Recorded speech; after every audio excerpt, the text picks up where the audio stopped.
Bonjour à tous et bienvenue à ce webinaire ayant pour sujet uniformiser et automatiser le traitement de vos documents entrants. Je suis Hicham Chkoubi, ingénieur avant-vente et je suis aujourd'hui accompagné d'Emma. Bonjour à tous, bonjour Hicham. Bonjour Emma. Alors, Oui, donc si vous avez des questions, n'hésitez pas à les poser dans le chat. On y répondra au fil du webinaire. Et si on n'y répond pas, on reviendra vers vous après le webinaire. tout à fait. Hicham, je te laisse introduire le plan pour aujourd'hui. Oui, bien sûr. Donc, merci Emma. Tout d'abord, on va parler des différents cas au niveau des échanges entre clients et fournisseurs, tout en abordant les enjeux au préalable concernant l'intégration des factures fournisseurs dans votre logiciel comptable via l'intelligence artificielle. Ensuite, du coup, dans un second temps, pour introduire au mieux notre démonstration sur cette technologie, nous allons parler du principe de notre solution basée sur la technologie Azure Form Recognizer de Microsoft, en entrant dans les détails des différents schémas, et nous allons donner des explications sur les différents scénarios que l'on peut rencontrer au quotidien. Pour finir, nous allons conclure cette présentation par les bénéfices liés à notre solution et à l'utilisation de manière générale d'une solution qui permet d'intégrer vos factures fournisseurs et ou commandes clients, vos documents entrants en bref, de manière automatique et présenter rapidement notre entreprise Simtrax pour terminer ce webinaire. Emma, je te laisse du coup commencer par les enjeux. Oui, tout à fait. Donc l'objectif de notre solution, ça va être de limiter la redondance des tâches administratives et donc vous éviter au maximum de saisir de l'information. Donc, on va limiter en fait le nombre d'erreurs humaines possibles et donc on va optimiser vos temps de traitement et vous allez pouvoir traiter vos factures plus rapidement. On va aussi vous permettre de vous adapter à toutes les contraintes de vos fournisseurs, quel que soit le format dans lequel ils vont vous envoyer la facture. On va être en capacité de le traiter, donc ils vous l'envoient en version papier, en version PDF ou une version structurée comme le format FactureX. On va être en capacité de traiter ces factures de façon automatisée. Et le dernier enjeu va être l'intégration des données dans votre ERP pour déjà, vous éviter à ressaisir l'information et deux, l'information sera déjà présente dans le logiciel comptable, par exemple, et vous n'aurez plus qu'à valider l'information et ne pas avoir à la ressaisir. Voici pour les enjeux. Hicham, est-ce que tu peux présenter les cas les plus courants qu'on rencontre aujourd'hui chez nos prospects? Bien sûr, chez nos prospects et clients, on a aujourd'hui différents types de cas. On a synthétisé ça et regroupé ça en 3 cas différents. Sur le premier cas, qui est un cas où la communication entre fournisseurs et clients est assez fluide en réalité, puisque la facture est déposée, soit elle est envoyée en API, du coup les différents logiciels sont interconnectés entre eux, soit elle est déposée, cette facture, du coup la facture fournisseur, sur un portail, et ça permet au client de se connecter à ce portail et de récupérer la facture de son fournisseur. On est quand même dans un fonctionnement assez fluide où il y a pas mal d'automatisation apportée, où en tant que client, je vais simplement devoir faire de la vérification sur la facture que j'ai reçue avant réintégration sur mon système d'information. Pour les cas les plus répandus, donc fournisseur 2 et fournisseur numéro 3, surtout le fournisseur numéro 2, donc l'envoi de factures via PDF par email, c'est le cas le plus répandu et qu'on compte le plus souvent aujourd'hui lorsqu'on parle avec les entreprises que l'on contacte ou qui nous contactent. La facture va être envoyée via PDF par email et le client va devoir récupérer cette facture, donc la télécharger, ressaisir les données manuellement dans son système d'information. Donc, et parfois, ça peut arriver même que la ressaisie de données soit faite en double. Donc, c'est extrêmement énergivore et chronophage pour là où les personnes qui s'occupent de cette ressaisie de données, surtout si la volumétrie est conséquente.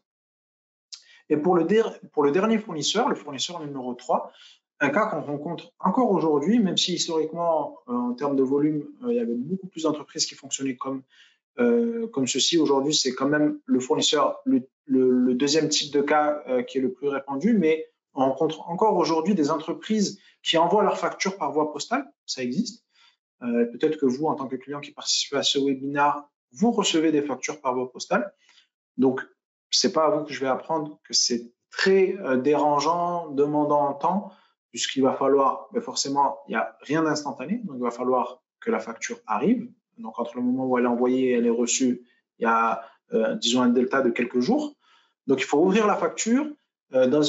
Si on a des problématiques d'archivage, il faut la scanner, l'archiver derrière, ressaisir les données manuellement dans ce système d'information. Si la ressaisie doit se faire en double, c'est encore plus compliqué. Donc là, vraiment, on est parti du bon élève, on va dire, au très mauvais élève et malheureusement qu'on rencontre assez souvent aujourd'hui.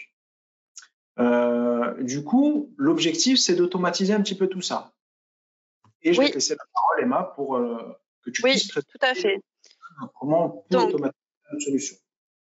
Oui, tout à fait. Donc aujourd'hui, on va vous proposer une solution qui s'adapte à toutes les situations, quelle que soit la façon dont vous recevez la facture. Et on va vous montrer comment on peut automatiser le traitement de cette facture. Donc aujourd'hui, on va traiter le cas où on reçoit une facture en version papier qu'on a scannée et on va vous montrer comment on peut automatiser son traitement. Donc moi, je vais venir la déposer de façon manuelle dans notre logiciel, enfin dans notre solution pour la traiter. À noter qu'on est tout à fait en capacité de superviser une boîte mail ou un dossier Windows. Donc, si la facture est scannée et que l'imprimante envoie cette facture dans un dossier ou sur une boîte mail, on pourrait automatiser cette tâche, on va dire, de déclenchement du scénario qui va suivre. Donc, une fois qu'on a déposé la facture dans notre logiciel, qu'est-ce qui va se passer? On va transmettre cette facture par API à Azure Form Recognizer qui va, par intelligence artificielle, faire de la reconnaissance de forme et venir récupérer l'information qui se trouve sur la facture. Ici, il va y avoir une étape de vérification par le comptable qui va vérifier que l'information récupérée sur la facture correspond bien à ce qui se trouve sur la facture. Et si la correspondance se fait, à ce moment-là, le comptable va du coup valider l'information qui est récupérée. Cette information, elle aura bien sûr un indice de confiance. Donc, on peut faire cette étape de vérification si seulement l'indice de confiance est mauvais, ou alors on peut la faire en systématique. Donc, une fois que le comptable a validé cette information, qu'est-ce qui va se passer? On va faire un rapprochement de documents si nécessaire, c'est-à-dire que si cette facture, en amont, il y a eu un bon de livraison, puis encore en amont, il y a eu un bon de commande, on va venir faire un rapprochement de documents entre ces trois documents pour permettre aux responsables d'achat de valider cette facture avant intégration dans le logiciel cible. Hicham, est-ce que tu as un commentaire à faire sur la description de ce schéma? Petit commentaire, du coup, je vais me permettre. Je t'en prie. Ce qui est important à noter, c'est que là, on vous présente le cadre de notre démonstration où il y a de la vérification qui est faite par la comptable, puis de la validation par la suite d'un rapprochement documentaire fait par le ou la responsable d'achat. C'est pas forcément ce fonctionnement qui va servir et qui va être le plus adapté à votre process actuel. Peut-être que vous, aujourd'hui, vous n'avez pas forcément le besoin de faire de la validation. Vous avez simplement besoin de recevoir vos factures fournisseurs, faire une vérification ou pas forcément si les indices de confiance sont très élevés et que ce soit automatiquement remonté dans l'ERP. Ça, c'est quelque chose qui est possible. On n'est pas obligé d'ajouter cette étape supplémentaire de validation, même si dans une optique où il y a un bon de commande qui a été créé en amont et dans une optique de rapprochement documentaire, c'est un fonctionnement qui est intéressant, c'est pas le seul et unique fonctionnement possible à mettre en place via notre solution. Tout en sachant que ça peut arriver, vous avez par exemple des factures de frais généraux sur lesquelles vous n'avez pas forcément de bon de commande, donc de numéro de purchase order qui est créé en amont, ou de numéro de commande qui est créé en amont. Vous recevez simplement la facture. Mais dans ce cas-là, la validation via notre solution, notre module complet WebSign et en plus le rapprochement documentaire, ça va pas forcément être quelque chose d'intéressant. Donc, tout ça pour dire que notre solution, elle est modulaire, donc les modules s'imbriquent les uns aux autres. C'est vraiment, nous, on va pouvoir être flexible et s'adapter à ce que vous avez de votre côté même si on vous présente ça lors de notre démonstration, c'est quand même le cas qui parle le plus, qui parle au plus d'entreprises possible. Voilà. Voilà, donc on peut s'adapter à vos processus finalement. Voilà, c'est un petit peu le résumé de. Voilà, donc on va pouvoir passer à la démo. Donc là, ce qu'on va faire, c'est qu'on va rentrer dans la peau du comptable qui vient de recevoir une facture au format papier et qui vient l'insérer dans notre logiciel. Donc, à noter que cette étape peut être tout à fait automatisée, comme je l'ai dit précédemment. Donc, je me connecte avec un login et un mot de passe à notre module Form Review et je vais venir déposer dans le bon scénario, donc à savoir le traitement des factures entrantes, la facture que je viens de recevoir. Donc, pour ça, je vais sélectionner ma facture.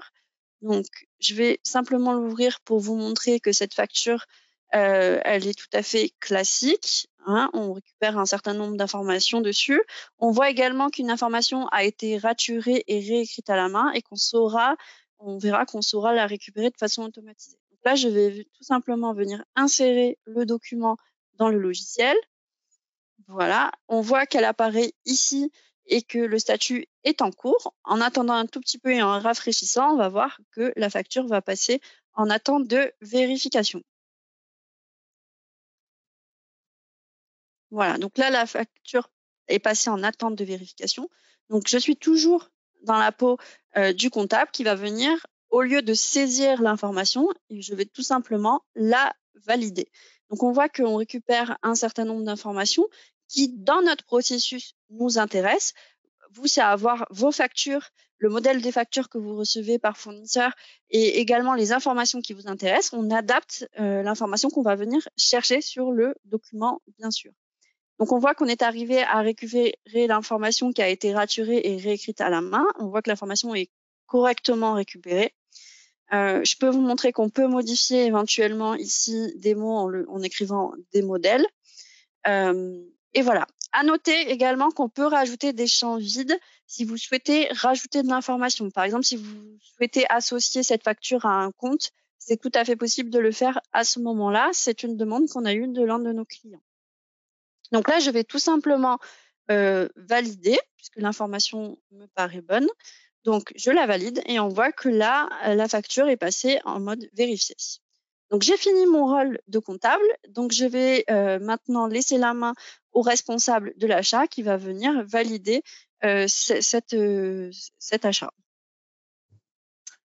Merci Emma. Du coup, je prends ma casquette de responsable d'achat. Donc, ce qui va se passer, c'est que je vais recevoir un mail. Un mail me notifiant en fait que une facture a été vérifiée par la comptable et que j'ai besoin du coup de cliquer sur ce lien pour faire un rapprochement documentaire et valider au final la facture de mon fournisseur. Donc, dans un premier temps, ce que je vois, c'est la facture qu'on a vue un petit peu plus tôt, avec les informations qui vont bien. Un petit peu plus bas, on a le bon de livraison. Pareil, au niveau des montants, on est OK. Et encore plus bas, on a le bon de commande. Donc, comment le rapprochement documentaire a été possible ici? En fait, c'est grâce à un numéro commun qui est présent sur les trois documents, donc le PO number, le 1259, donc le numéro de commande.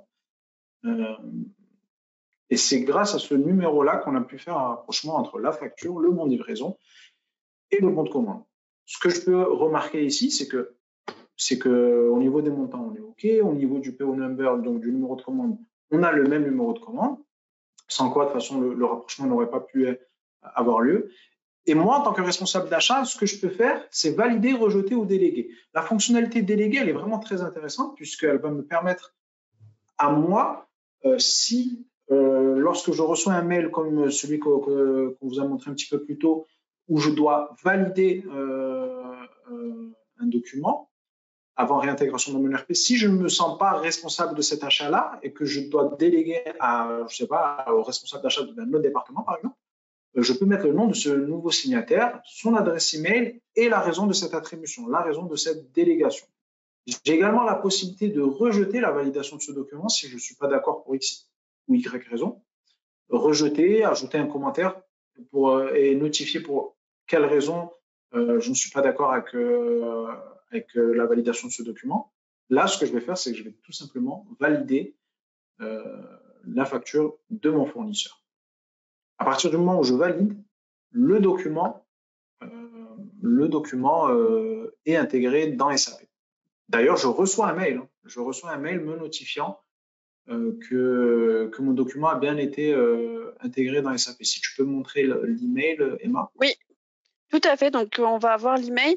Juste avant, je vais me connecter à notre logiciel cible, donc SAP Business One. Et si je viens ici dans les drafts, je vois que la facture a bien été intégrée. On la voit ici, des modèles. Et je peux donc double-cliquer dessus pour la modifier si nécessaire. A priori, c'est pas le cas puisque on l'a bien vérifié en amont. Mais nous, on laisse il y a la possibilité de la modifier puisqu'on l'a créé en draft par API. Voilà, donc je vais vous montrer l'email effectivement qu'on reçoit qui dit bien qu'on a intégré la démo, qu'on a intégré la facture dans le logiciel. Il est ici. Donc voilà pour cette démo, on a fini. Donc pour la suite. Donc, cette solution, aujourd'hui, elle est valable pour toutes les factures que vous pouvez recevoir.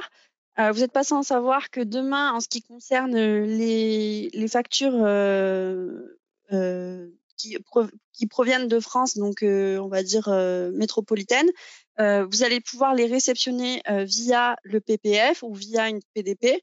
Et donc, cette solution ne sera plus adaptée, comme on vous l'a montré, en tout cas, ne sera pas adaptée. En tout cas, elle reste valable pour les factures qui proviennent de l'international et qui ne sont pas soumis à déposer le document sur le PPF.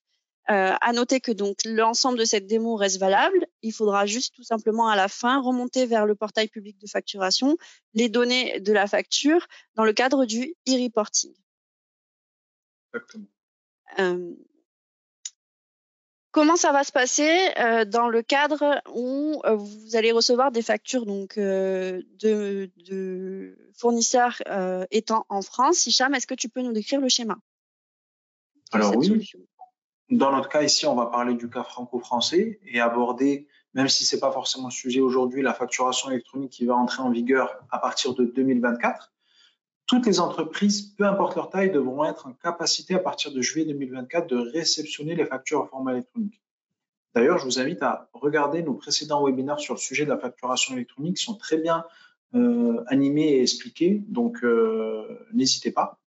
Donc, ce qui se passe ici, c'est que au niveau du fonctionnement facture fournisseur, à partir de 2024, votre fournisseur, à partir de juillet 2024, votre fournisseur va déposer sa facture sur le portail public de facturation dans un des 3 formats qui sera accepté.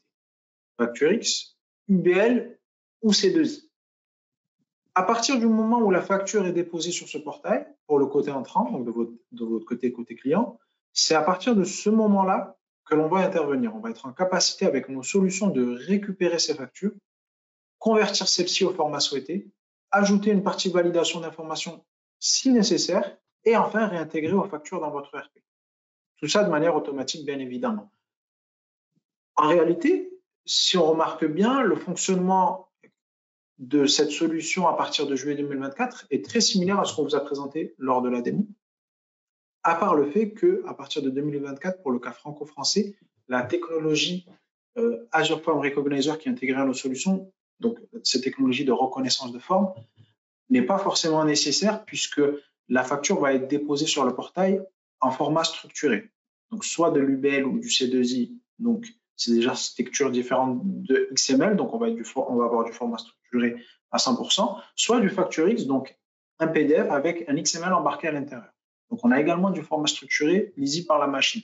Donc, dans tous les cas, on n'a pas forcément besoin d'Azure Form parce que sur la solution qu'on utilise aujourd'hui, on utilise Azure Form justement pour la conversion en format structuré. Et c'est grâce à cette technologie-là qu'on est capable de récupérer les différentes informations. Mais là, le portail public de facturation s'en chargera déjà. On aura déjà à disposition du format structuré, donc on sera déjà en capacité de réintégrer les éléments de votre facture dans votre logiciel comptable. Et à la fin, la petite flèche qui revient, c'est la remontée de statut. Forcément, à partir du moment où la facture, par exemple, est mise en paiement, sur votre logiciel comptable, ben, ça va remonter automatiquement sur nos modules et nos modules communiquent en API avec le futur portail public de facturation. Donc, la remontée se fera de manière automatique.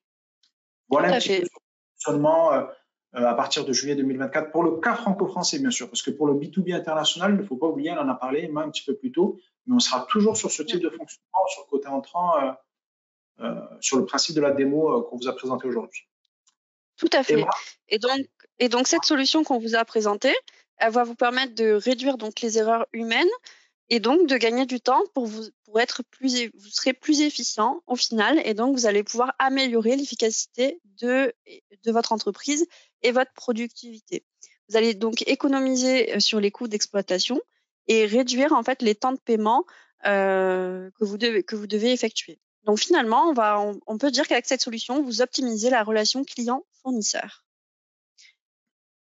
Pour ceux qui ne nous connaissent pas, on peut se présenter rapidement. Hicham, je te propose de présenter Simtrax. Oui, du coup, Simtrax, on est une entreprise française avec 8 bureaux dans le monde.